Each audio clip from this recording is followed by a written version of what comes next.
It's been a year since we started full-time RV living, and we've seen and done some amazing things. But getting out there had some unexpected realities. This video is part one of expectations versus the realities of life on the road. We're going to talk repairs and maintenance and how the realities behind it weren't quite what we expected. They don't really like you jacking up your truck. We'll share our experiences about driving across the country and how it surprised us. I didn't really think driving all over the country with a big old trailer on the back was going to be that big a deal. I think I was wrong. And weather. This was not what we had imagined, folks. I'm real mad about having to wear pants, people. To just piles of sheet metal. I can hear myself sweating. Oh, yeah, and this. We also have to talk about this because we're going to have some fun. So let's get down to business. Okay, let's talk about driving. What do you think? You know, expectations when we started. I didn't think driving was going to be that big a deal. I really didn't. I've pulled trailers, horse trailers, camp trailers before, and it was never an issue. So I didn't really think driving all over the country with a big old trailer on the back was going to be that big a deal. I think I was wrong. When you get into the big cities and you're driving around and you've got on-ramps and off-ramps and you're going every direction, it's stressful with a trailer on behind. Do I need to be in the right lane or the left lane? I think the right lane. Not that it's not manageable, but it is stressful and it is fatiguing, which is why a lot of people don't drive that long during the day. So If it says 5 hours and 57 minutes on here, you got to give yourself like another, hour and a half? at least Maybe 2? it was a lot harder than I thought it would be. I think one of the pieces that I noticed was the navigation component of it. When you are trying to get somewhere in a city and you're in a Honda Civic, it's very, very easy to just whoop, whoop, whoop, flip a U-ey. When you are in the middle of a city trying to navigate exit ramps and on-ramps and merging lanes, etc., there's no just flipping U-eys if you get the wrong direction. So, a couple of things that we have learned is we take turns driving, both of us drive, and whoever is in the passenger seat navigates. Okay, we're coming up on a stop sign here in just a minute, and at the stop sign we're going left. That's a big part of it. Like having an extra set of eyes and make sure you're turning on the right in the right location is a big thing, because you don't want to miss those ramps if you don't have to. So a lot of times when we're driving along, if I'm in the passenger seat, I will be reading the directions, looking ahead at the directions, which is far easier for someone who's not focusing on speed and lane change. And, if old Betty Sue and her Cadillac is merging into the side of your trailer. And that's another thing that we noticed, and that is other people. Now, we experienced other people locally. Sure. There's always that jack wagon that wants to pull out in front of you when you're like doing 45 and they all of a sudden want to pull out and do like 10. There's those people that you just got to pay attention to. Which brings me to one other thing I didn't expect. And that is, there are some driving norms in other areas of the country that I was unaware of. For example, honking. There are some places where honking is the norm. I think they just honk to hear their horns go off sometimes. You just honk to say hi. You honk to say come over. I don't know. But that is a learning curve as well. I'm just kind of figuring out what does a honk mean. Definitely put it in the comments if you are in an area where honking all the time is pretty normal. Yep. We're not used to that. Like, we only honk when like it's about ready to have an accident sort of thing. Or maybe we're really screwing up and we don't know it. That could be Which too. is it? Like, would you tell us in the comments down below? We'd like to hear about it. Let's talk weather. I've brought this up in previous videos. I'm real mad about having to wear pants, people, because my expectation was that You know, it was just going to be sunshine and rainbows everywhere we went. I thought the same thing. I didn't plan on ever putting on another pair of pants until we ended up down in the Panhandle of Florida this last winter, and lo and behold, it was snowing on us. Snowed.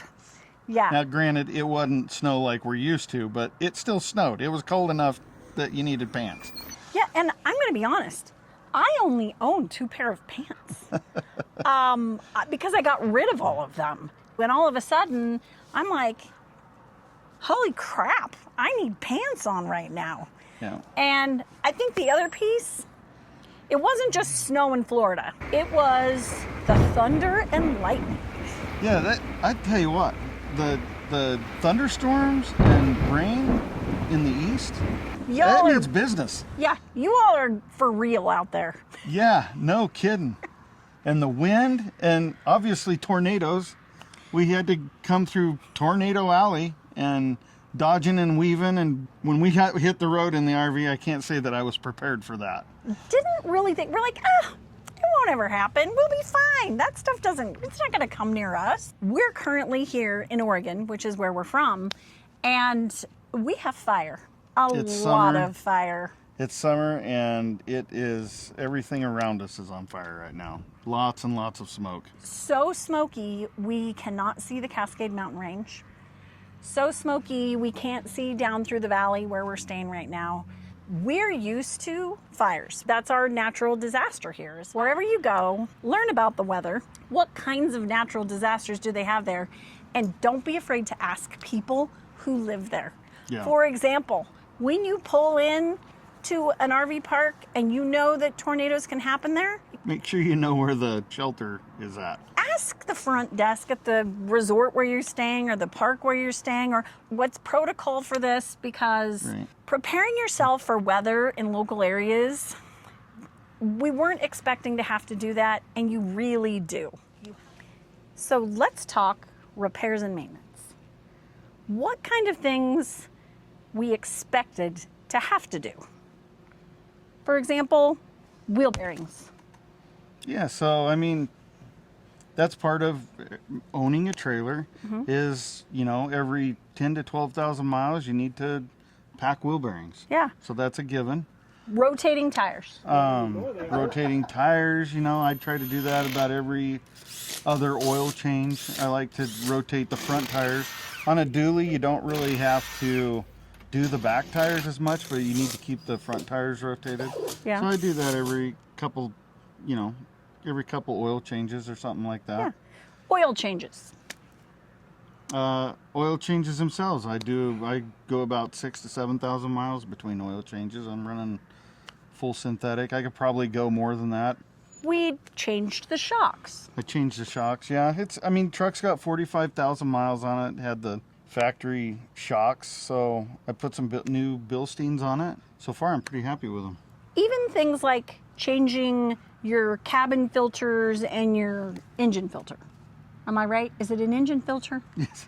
Is it an engine filter? You have an engine oil filter and you have an air filter for the engine. An air filter. It's the air Yes. filter and the cabin filter. Yeah, and I change those every 10 to 15,000 miles. And those aren't Something like hard. that. Yeah. So, those are kind of all the things that you kind of those are the expectation to have when you own a trailer, is these kind of things need done once in a while. So we knew that was going to happen. Yep. So the reality of doing all this stuff is a bit different. It is, because one of the major things you run into is, where am I going to do it? It could be anywhere from, am I going to do it myself, or am I going to pay somebody else to do it? Which means you then have to find either a dealership or a maintenance person or somebody that can do it for you. And that involves scheduling. So then it becomes a question of, are we going to stay in the same place for a while? Or do we need to look ahead to find some place that has one? Something else to take into account there on that is not all RV parks are going to let you just do the wheel bearings in their park. They don't really like you jacking up your truck to rotate the front tires. Or change the oil. Or change the oil, yeah. So you really have to, it can get to be quite tedious to try to figure out ways to get some of this stuff done. The biggest challenge? There's a lot of constants with this. And what I mean by that is you're constantly having to change the water filters. You're constantly having to, change oil. You're constantly doing all these things like the wet bolts on the suspension. Like, that's an every 3,000 mile kind of thing. It seems like just when you get done, you got to turn around and do it again. You love. Oh, yeah, I love to crawl underneath the trailer. Greasing the wet bolt. How you doing down here, Slick? This is so much fun.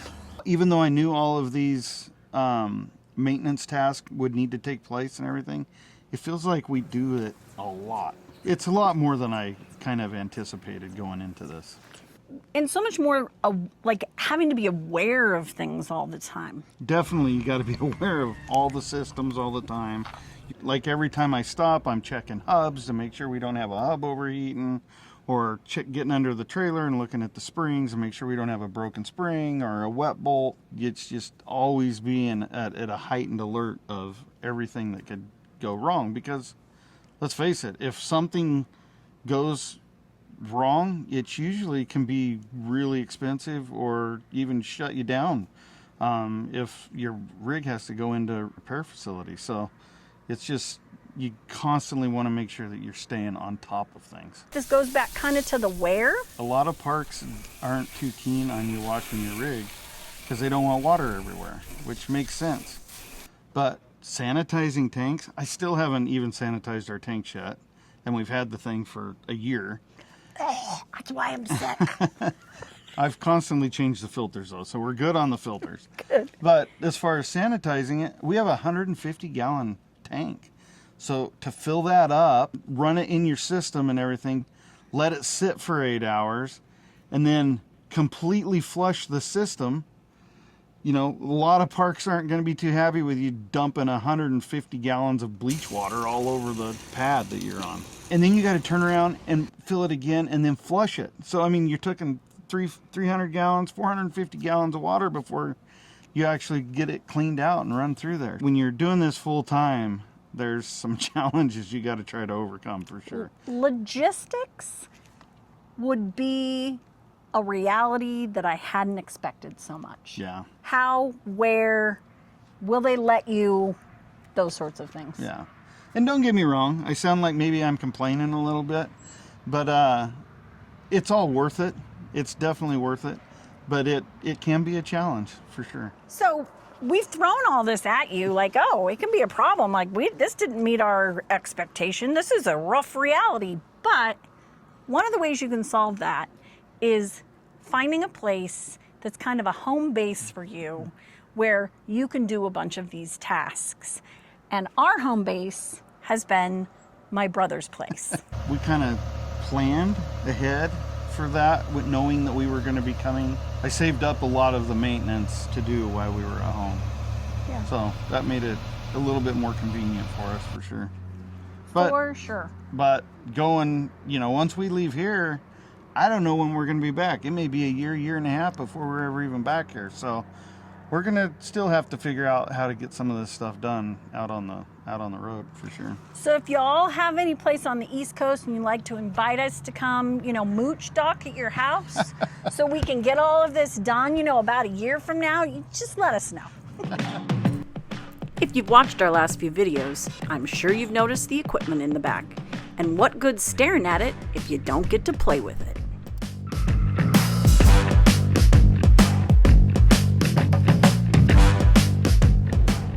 So we're on an adventure today. My brother owns an excavating business, and we are headed out to an area in where we grow up in Oregon to basically use excavation equipment to help build a rock crawling course for people to come and use their vehicles and have a great time. So we're going to share some of that information with you guys, share how we get to run some of the equipment, and basically play on big boy toys.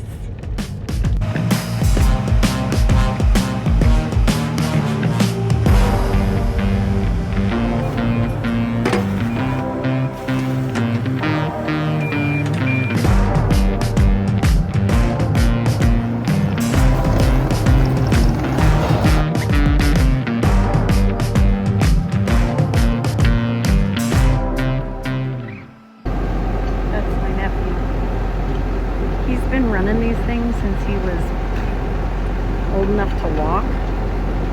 Makes it look easy.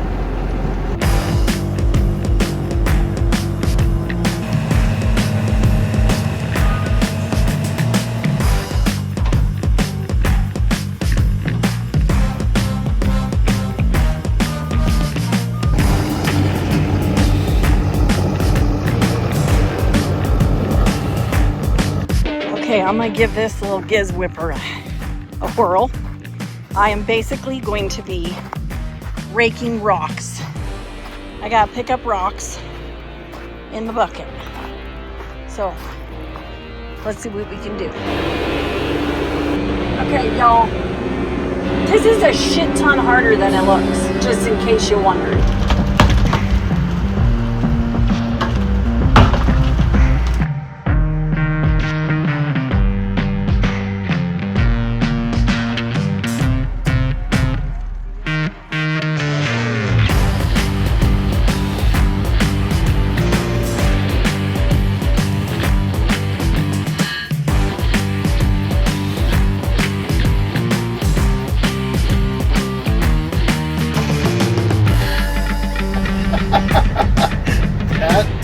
That is a bar, a big ass rock. That is about the size of a Volkswagen bus.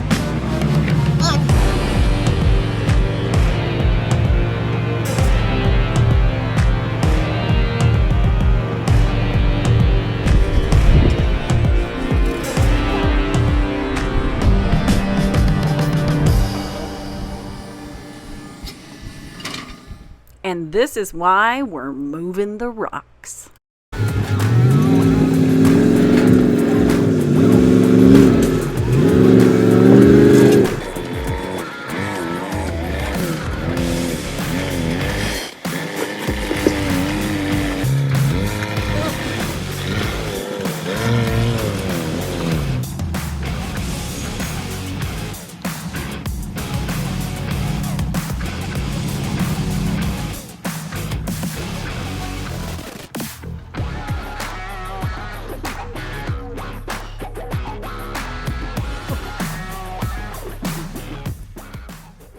Thanks for hanging with us in this video. We're so glad you're here.